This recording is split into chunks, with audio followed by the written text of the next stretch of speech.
जब सत्यभामा को हुआ रूप का घमंड।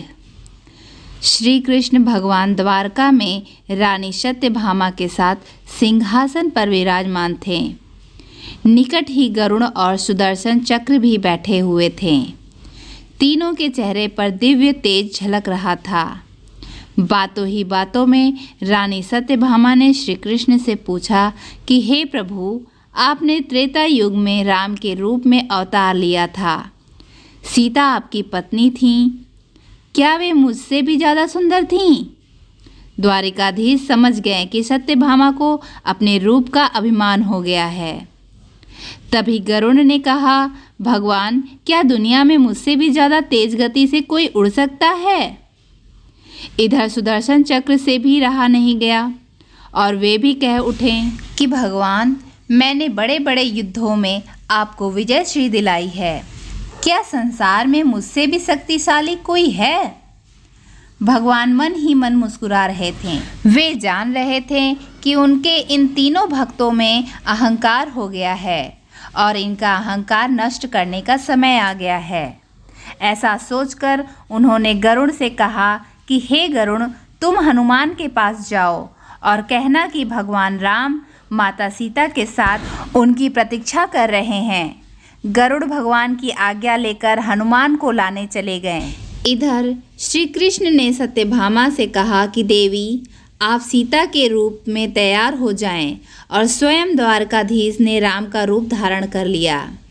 मधुसूदन ने सुदर्शन चक्र को आज्ञा देते हुए कहा कि तुम महल के प्रवेश द्वार पर पहरा दो और ध्यान रहे कि मेरी आज्ञा के बिना महल में कोई प्रवेश न करे। भगवान की आज्ञा पाकर चक्र महल के प्रवेश द्वार पर तैनात हो गए। गरुड़ ने हनुमान के पास पहुंचकर कहा कि हे वानर श्रेष्ठ, भगवान राम माता सीता के साथ द्वारका में आपसे मिलने के लिए प्रतीक्षा कर रहे हैं। आप मेरे साथ चलें, मैं आपको अपनी पीठ पर बैठाकर शीघ्र ही वहां ले जाऊंगा। हनुमान ने विनयपूर्वक गरुड़ से कहा, आप चलिए, मैं आता हूँ। गरुड़ ने सोचा, पता नहीं यह बूढ़ा वानर कब पहुँचेगा।